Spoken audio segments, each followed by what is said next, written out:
ನಮಸ್ಕಾರ ಆತ್ಮೀಯ ಕನ್ನಡದ ಬಂಧುಗಳೇ, ತುರ್ತಾಗಿ ನಾನು ಈ ಒಂದು ವಿಡಿಯೋ ಮಾಡಲಿಕ್ಕೆ ಬಯಸಿದ್ದೀನಿ. ಯಾಕಂತಂದರೆ ಇದು ಹೆಚ್ಚಿನ ನಮ್ಮ ಯುವತಿಯರಿಗೆ ಇದು ತಲುಪಲಿ ಅನ್ನುವಂಥದ್ದನ್ನ ಒಂದು ಆಸೆ. Directorate general of electronics and mechanical engineering, ಇದು ಕೇಂದ್ರ ಸರ್ಕಾರದ ಅಡಿಯಲ್ಲಿ ಬರುವಂಥ ಒಂದು ಸಂಸ್ಥೆ. ಈ ಒಂದು ಸಂಸ್ಥೆಯಲ್ಲಿ ನೇರ ನೇಮಕಾತಿಗೆ ಸಂಬಂಧಿಸಿದಂತೆ ಕಾಲ್ ಫಾರ್ ಮಾಡಲಾಗಿದೆ.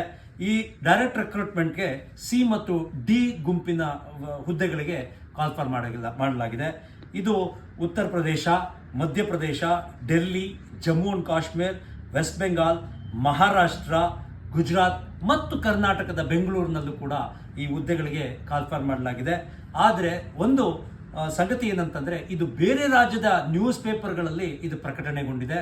ಆದರೆ ಕರ್ನಾಟಕದ ನ್ಯೂಸ್ ಪೇಪರ್ಗಳಲ್ಲಿ ಯಾವುದೇ ಪ್ರಕಟಣೆ ಆಗಿಲ್ಲ, ಅಡ್ವರ್ಟೈಸ್ಮೆಂಟ್ಗಳನ್ನ ನೀಡಲಾಗಿಲ್ಲ.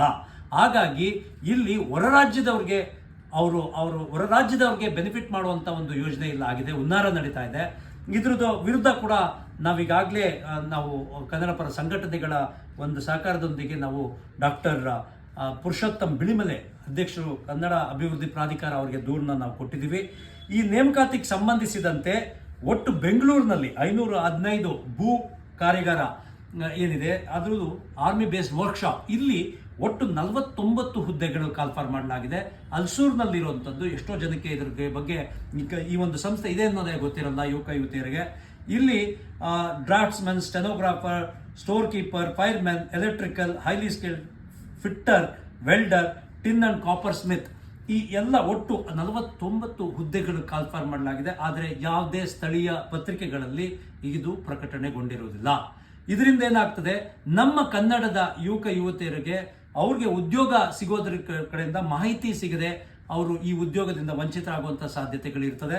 ಅದಕ್ಕೋಸ್ಕರ ನಾನು ಈ ಕೂಡಲೇ ಮನವಿ ಮಾಡ್ತಾ ಇರೋದೇನಂತಂದರೆ, ತಾವು ಈ ಒಂದು ನಾವೇನು ಈ ಉದ್ಯೋಗಕ್ಕೆ ಸಂಬಂಧಿಸಿದಂತೆ ಎಂಪ್ಲಾಯ್ಮೆಂಟ್ ನ್ಯೂಸ್ ಪೇಪರ್ 28 ಡಿಸೆಂಬರ್ 2024 ಮತ್ತು 3rd ಜನವರಿ 2025 ಇದರಲ್ಲಿ ಪ್ರಕಟಣೆಗೊಂಡಿರುತ್ತೆ. ಈ ಸಂಬಂಧಿಸಿದಂತೆ ಇದು ಪೇ ಸ್ಕೇಲ್ ಬಂದು 7th ಸೆಂಟ್ರಲ್ ಪೇ ಸ್ಕೇಲ್ ಕಮಿಷನ್ದು ಪೇ ಸ್ಕೇಲ್ ಕೂಡ ಈ ಹುದ್ದೆಗಳಿಗೆ ಅಟ್ಯಾಚ್ ಆಗಿರುವಂಥದ್ದು.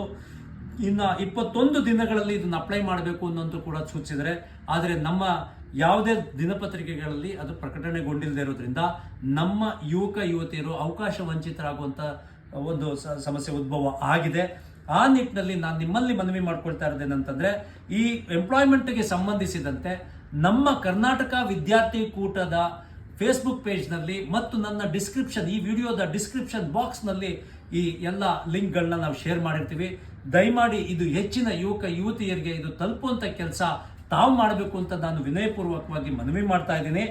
ಈ ಹುದ್ದೆ ಏನಿದೆ, ಇದೇ ಥರದ ಸಿ ಮತ್ತು ಡಿ ಗುಂಪಿನ ಹುದ್ದೆಗಳೇನಿದೆ, ಈ ಬೇರೆ ರಾಜ್ಯಗಳಲ್ಲೂ ಕೂಡ ನಮ್ಮ ಯುವತಿಯರು ದಯಮಾಡಿ ನೀವು ಅಪ್ಲೈ ಮಾಡಿ. ಬೇರೆ ನಮ್ಮ ರಾಜ್ಯದಲ್ಲೇ, ಅದರಲ್ಲಿ ಬೆಂಗಳೂರಿನಲ್ಲೇ ಬರಬೇಕು ಅನ್ನೋಂಥದ್ದೇನಿಲ್ಲ, ಬೇರೆ ಅನ್ಯ ರಾಜ್ಯಗಳಲ್ಲೂ ಕೂಡ ನೀವು ಅಪ್ಲೈ ಮಾಡೋದ್ರ ಮುಖಾಂತರ ಅಲ್ಲಿ ಕೂಡ ನೀವು ನೇಮಕಾತಿ ಆಗುವಂಥ ಸಾಧ್ಯತೆಗಳು ಬಹಳಷ್ಟು ಇರುತ್ತೆ. ಅದಾದ ಮೇಲೆ ನೀವು ಕೂಡ ನಿಮಗೆ ಟ್ರಾನ್ಸ್ಫರ್ಸ್ ಸಿಗ್ಲಿಕ್ಕೆ ಅವಕಾಶ ಇರುತ್ತೆ ಅಂತಂದರೆ ಒಂದಷ್ಟು ವರ್ಷ ಸೇವೆ ಸಲ್ಲಿಸಿದ ಮೇಲೆ ಈ ಒಂದು ದಯಮಾಡಿ ನಾನು ಅಪ್ಲೈ ಮಾಡಿ. ಯಾಕಂದರೆ ನಿರುದ್ಯೋಗ ಇವತ್ತು ತಾಂಡವ ಆಡ್ತಾ ಇದೆ. ಅಂಥ ಸಂದರ್ಭದಲ್ಲಿ ಸಿಕ್ಕಂಥ ಅವಕಾಶಗಳನ್ನ ಬಳಸ್ಕೊಳ್ಳುವಂಥದ್ದು ಯುವತಿಯರ ಆದ್ಯ ಕರ್ತವ್ಯ.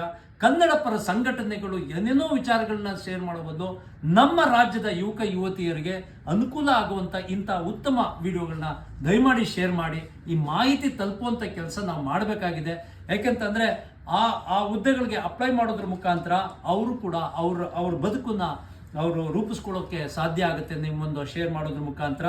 ಮತ್ತೆ ಈಗಾಗಲೇ ಇದರ ಬಗ್ಗೆ ನಾವು ಕೂಡ ಡಾಕ್ಟರ್ ಪುರುಷೋತ್ತಮ್ ಬಿಳಿಮಲೆ ಅವರಿಗೆ ನಾವು ಒತ್ತಾಯ ಮಾಡಿದ್ದೀವಿ ಕೂಡ. ದಯಮಾಡಿ ಈ 515 ಭೂಸೇನಾ ಕಾರ್ಯಾಗಾರದ ನೇಮಕಾತಿಯಲ್ಲಿ ಸ್ಥಳೀಯರನ್ನ ಕಡೆಗಣನೆ ಮಾಡಲಾಗಿದೆ ಅನ್ನುವಂಥದ್ದು. ಈ ಸ್ಥಳೀಯರ ಕಡೆಗಣನೆ ಮಾಡಬಾರ್ದು ಅನ್ನುವಂಥದ್ದನ್ನ ನಾವು ಮನವಿ ಮಾಡಿದ್ವಿ. ಅದನ್ನ 3 ಅಂಶಗಳನ್ನ ನಾವು ಅವ್ರ ಗಮನಕ್ಕೆ ತಂದಿದ್ದೀವಿ. ನಮ್ಮ ಬೇಡಿಕೆ ಏನಿದೆ ಅಂತಂದ್ರೆ, ನೇಮಕಾತಿಯಲ್ಲಿ ಸಿ ಮತ್ತು ಡಿ ಗುಂಪಿನ ನೇಮಕಾತಿಯಲ್ಲಿ ಸ್ಥಳೀಯ ಪತ್ರಿಕೆಗಳಲ್ಲಿ ಜಾಹೀರಾತು ನೀಡುವುದು ಮೊದಲ ಕರ್ತವ್ಯ. ಎರಡನೇದು, ಸಿ ಮತ್ತು ಡಿ ದರ್ಜೆಯ ಹುದ್ದೆಗಳ ಪರೀಕ್ಷೆಗಳನ್ನು ಸ್ಥಳೀಯ ಕನ್ನಡ ಭಾಷೆಯಲ್ಲಿ ಬರೆಯಲು ಅವಕಾಶ ನೀಡುವುದು. ಸ್ಥಳೀಯ ಭಾಷೆ ಅಂತಂದರೆ ಇವಾಗ ಮಹಾರಾಷ್ಟ್ರದಲ್ಲಿ ಕರೆದಾಗ ಮರಾಠಿಯಲ್ಲಿ ಅವರು ಬರಲಿ ಸಿ ಮತ್ತು ಡಿ ಗುಂಪಿನ ಹುದ್ದೆಗಳಿಗೆ. ಅದೇ ರೀತಿ ಬೇರೆ ರಾಜ್ಯಗಳಲ್ಲಿ ಬೇರೆ ಭಾಷೆಗಳಲ್ಲಿ ಏನಿದೆ ಅದೇ ರೀತಿ ಕರ್ನಾಟಕದಲ್ಲಿ ಕನ್ನಡದಲ್ಲಿ ಅವಕಾಶ ಸಿಕ್ಕಂಗಾಗಲಿ ಅನ್ನುವಂಥದ್ದು. ರಾಜ್ಯದ ಅಭ್ಯರ್ಥಿಗಳ ಅರ್ಜಿ ಸಲ್ಲಿಕೆಗೆ ಕಾಲಾವಧಿ ವಿಸ್ತರಣೆ ಅಥವಾ ನೇಮಕಾತಿ ಪ್ರಕ್ರಿಯೆಯನ್ನು ಮುಂದೂಡುವಂಥದ್ದು. ಇದನ್ನ ನಾವು ಕೇಂದ್ರದ ರಕ್ಷಣಾ ಸಚಿವರಾದಂತಹ ರಾಜನಾಥ್ ಸಿಂಗ್ ಅವರಿಗೆ ಪತ್ರ ಬರೆಯೋದ್ರ ಮುಖಾಂತರ ಮನವಿ ಮಾಡಬೇಕು ಅನ್ನುವಂಥದ್ದನ್ನು ನಾವು ಡಾಕ್ಟರ್ ಪುರುಷೋತ್ತಮ್ ಬೆಳೆಮಲೆ ಕನ್ನಡ ಅಭಿವೃದ್ಧಿ ಪ್ರಾಧಿಕಾರದ ಅಧ್ಯಕ್ಷರಿಗೆ ನಾವು ಮನವಿ ಮಾಡಿಕೊಂಡಿದ್ವಿ. ಕನ್ನಡ ಶ್ರೀಸಾಮಾನ್ಯರ ಕೂಟದ ಅಧ್ಯಕ್ಷರಾಗಿರುವಂತಹ ಶ್ರದ್ಧೆ ಪಾರ್ಶ್ವನಾಥ್ ಅವರ ನೇತೃತ್ವದಲ್ಲಿ ಡಾಕ್ಟರ್ ವಿಷ್ಣು ಸೇನಾ ಸಮಿತಿ ಅಧ್ಯಕ್ಷರಾಗಿರುವಂತಹ ವೀರಕಪುತ್ರ ಶ್ರೀನಿವಾಸ್ ಮತ್ತು ಹರ್ಷ ಲಕ್ಷ್ಮಣ್ ಆದ ನಾನು, ಕರ್ನಾಟಕ ವಿದ್ಯಾರ್ಥಿ ಕೂಟ ಟ್ರಸ್ಟ್ ವತಿಯಿಂದ ಹಾಗೂ ವಿವಿಧ ಕನ್ನಡ ಪರ ಸಂಘಟನೆಗಳ ವತಿಯಿಂದ ಇವ್ರನ್ನ ಭೇಟಿ ಮಾಡಿ ಮನವಿ ಮಾಡ್ಕೊಂಡಿದ್ದೀವಿ. ಈ ಅನ್ಯಾಯ ಆಗಬಾರ್ದು. ಕನ್ನಡಿಗರಿಗೆ ಯಾವುದೇ ಪತ್ರಿಕೆಗಳಲ್ಲಿ ಜಾಹೀರಾತನ್ನೇ ನಮಗೆ ನೀಡಿಲ್ಲ. ಸ್ಥಳೀಯವಾಗಿರುವಂಥ ಪತ್ರಿಕೆಗಳಲ್ಲಿ ಇದು ಹುನ್ನಾರ ಏನಿದೆ ಅಂದರೆ ಹೊರ ರಾಜ್ಯದವ್ರನ್ನ ತಂದು ಇಲ್ಲಿ ತುಂಬಬೇಕು ಅನ್ನುವಂಥ ಹುನ್ನಾರ ಇದೆ. ಈ ಹುನ್ನಾರಕ್ಕೆ ನಾವನ್ನ ವಿರೋಧಿಸ್ತೀವಿ. ಈ ವಿಚಾರದಲ್ಲಿ ಈ ಕೂಡಲೇ ಇದನ್ನು ಮುಂದೂಡಲಿಕ್ಕೆ ಆದಷ್ಟು ಪ್ರಯತ್ನ ಮಾಡಬೇಕು ಅನ್ನೋಂಥದ್ದನ್ನು ಮನವಿ ಮಾಡ್ಕೊಂಡಿದ್ವಿ. ಇದೇ ರೀತಿ ಒಂದು ಪ್ರಕ್ರಿಯೆ ಹಿಂದೆ ಕೂಡ ಆಗಿತ್ತು. 2003ರಲ್ಲೂ ಕೂಡ 2003ಕ್ಕೆ ಸಂಬಂಧಿಸಿದಂತೆ ಅವಾಗ ಅಂದಿನ ಮುಖ್ಯಮಂತ್ರಿಗಳಾದಂತಹ ಎಸ್.ಎಂ. ಕೃಷ್ಣ ಅವರ ಗಮನಕ್ಕೆ ನಾವು ತಂದಿದ್ವಿ. ಈ ಪತ್ರಗಳನ್ನ ಕೂಡ ನಾವು ಆಗ ಅಂದರೆ ಕನ್ನಡ ಪರ ಚಳವಳಿಗಳ ಹೋರಾಟಗಾರರಿಂದ ಎಷ್ಟು ಅನುಕೂಲ ಆಯಿತು, ಕನ್ನಡಿಗರಿಗೆ ಉದ್ಯೋಗ ದೊರಕುವಂಥದ್ದು ಒಂದು ಉದಾಹರಣೆ ನಾನು ತಿಳಿಸ್ತಾ ಇದ್ದೀನಿ. ಅಂದು ನಮ್ಮ ಮುಖ್ಯಮಂತ್ರಿಗಳಾದಂಥ ಎಸ್.ಎಂ. ಕೃಷ್ಣರವರಿಗೆ ಕನ್ನಡ ಪರ ಚಳವಳಿಗಾರರು ಮತ್ತು ಹೋರಾಟಗಾರರು ಮತ್ತು ಸಂಘ ಸಂಸ್ಥೆಗಳು ನಾವು ಪತ್ರನ ನೀಡಿದಂಥದ್ದು. ಎಸ್.ಎಂ. ಕೃಷ್ಣರವರು ಅಂದಿನ ಮುಖ್ಯಮಂತ್ರಿಗಳು ಜಾರ್ಜ್ ಫರ್ನಾಂಡಿಸ್ ಅವರಿಗೆ, ರಕ್ಷಣಾ ಸಚಿವರಿಗೆ ಪತ್ರ ಬರೀತಾರೆ. ಪತ್ರ ಬರೆಯೋದ್ರ ಮುಖಾಂತರ ಕನ್ನಡಿಗರಿಗೆ ಕಡೆಗಣನೆ ಮಾಡಲಾಗ್ತಾ ಇದೆ ಅನ್ನುವಂಥದ್ದನ್ನು ಗಮನಕ್ಕೆ ತರ್ತಾರೆ. ಆ ಗಮನಕ್ಕೆ ತಂದಂಥ ಸಂದರ್ಭದಲ್ಲಿ ಜಾರ್ಜ್ ಫರ್ನಾಂಡಿಸ್ ಅವರು ಮಾನ್ಯ ಮುಖ್ಯಮಂತ್ರಿಗಳಾದಂಥ ಎಸ್.ಎಂ. ಕೃಷ್ಣ ಅವರಿಗೆ ಪತ್ರ ಬರೀತಾರೆ. ಅಂದರೆ ಏಪ್ರಿಲ್ 2003ರಲ್ಲಿ ಅವರು ಪತ್ರ ಬರೆಯುವಂಥದ್ದನ್ನು ನಾವಿಲ್ಲಿ ಕಾಣ್ತೀವಿ. ಅದರಲ್ಲಿ ಸ್ಪಷ್ಟವಾಗಿ ಅವ್ರು ತಿಳಿಸ್ತಾರೆ, ಕನ್ನಡಿಗರಿಗೆ ಇಲ್ಲಿ ಒಟ್ಟು ಡಿ ಗ್ರೂಪ್ನ 10 ಹುದ್ದೆಗಳಲ್ಲಿ 12 ಹುದ್ದೆಗಳಿತ್ತು. ಅದರಲ್ಲಿ 10 ಹುದ್ದೆಗಳಿಗೆ ಕನ್ನಡಿಗರಿಗೆ ನೇಮಕಾತಿ ನಾವು ನೀಡಿದ್ದೀವಿ ಅಂತ ಸ್ಥಳೀಯ ಅಭ್ಯರ್ಥಿಗಳಿಗೆ.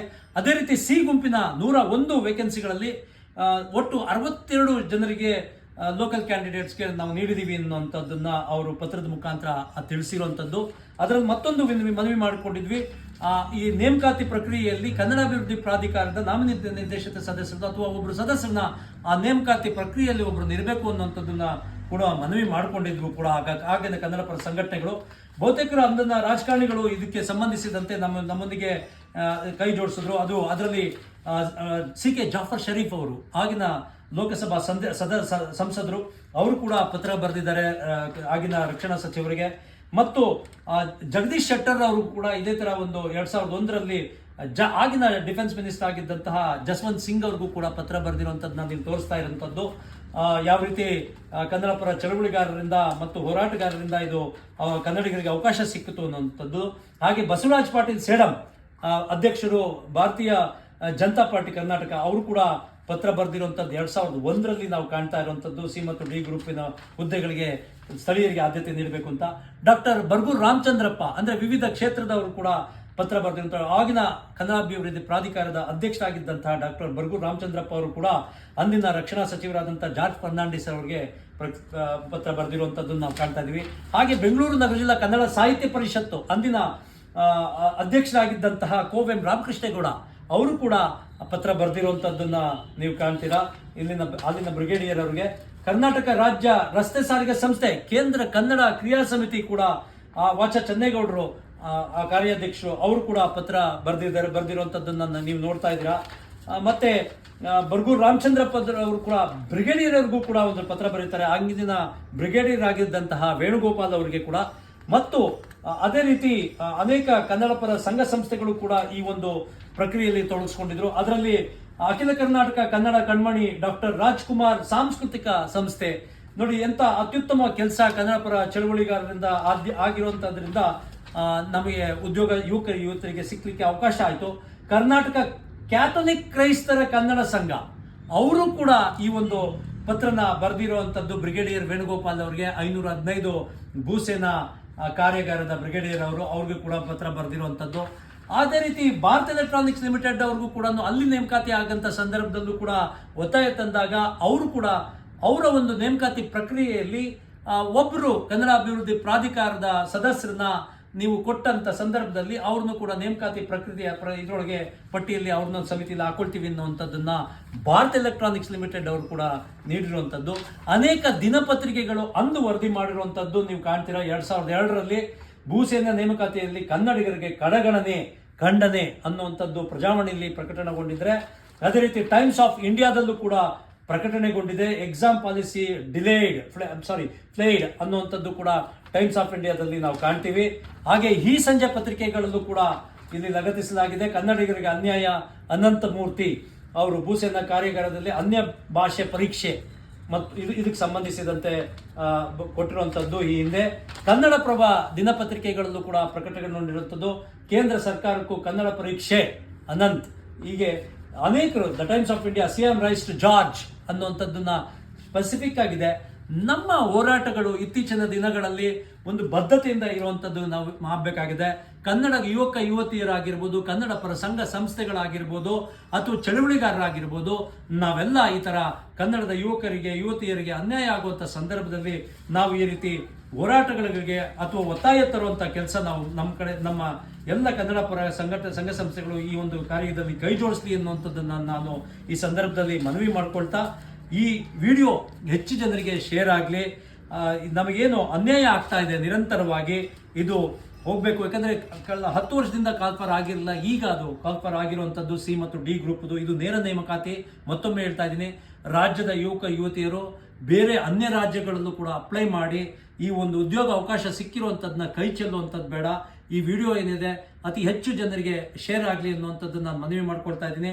ಪ್ರತಿಯೊಂದು ವಿವರಗಳನ್ನು ನನ್ನ ಈ ಒಂದು ವಿಡಿಯೋದ ಡಿಸ್ಕ್ರಿಪ್ಷನ್ ಬಾಕ್ಸ್ನಲ್ಲಿ ಹಾಕಿರ್ತೀವಿ. ಹಾಗೂ ಕರ್ನಾಟಕ ವಿದ್ಯಾರ್ಥಿ ಕೂಟ ಟ್ರಸ್ಟ್ ಇದು ಫೇಸ್ಬುಕ್ಕಲ್ಲಿ ನೀವು ಹಾಕಿದಾಗ ಸಿಗುತ್ತೆ. ಅದರದ ಪೇಜ್ಗಳಲ್ಲೂ ಕೂಡ ಇದನ್ನು ಪ್ರಕಟಣೆಗೊಂಡಿರ್ತೀವಿ. ಅಪ್ಲಿಕೇಶನ್ ಫಾರ್ಮ್ ಆಗಿರ್ಬೋದು, ಎಂಪ್ಲಾಯ್ಮೆಂಟ್ ನ್ಯೂಸಲ್ಲಿ ಪ್ರಕಟಣೆಗೊಂಡಿರೋವಂಥದ್ದು ಇರ್ಬೋದು, ಎಲ್ಲ ಕೂಡ ಅಲ್ಲಿ ಹಾಕಿರ್ತೀವಿ. ದಯಮಾಡಿ ನೀವು ಈ ಒಂದು ಏನಿದೆ ನೇಮಕಾತಿ ಪ್ರಕ್ರಿಯೆಯನ್ನು ಅಪ್ಲೈ ಮಾಡೋದ್ರ ಮುಖಾಂತರ ಈ ಒಂದು ಅವಕಾಶನ ಕೈ ಚೆಲ್ಲುವಂಥದ್ದು ಕನ್ನಡಿಗರ ಯುವಕ ಯುವತಿಯರು ಮಾಡಬಾರ್ದು. ಅಪ್ಲೈ ಮಾಡಿ. SSLC ಪಾಸ್ ಆಗಿರೋರು, ITI ಹಾಗೆ PUC ಇವರಿಷ್ಟಕ್ಕೂ ಒಂದು ಸುವರ್ಣ ಅವಕಾಶ ಸಿಕ್ಕಿರುವಂಥದ್ದು.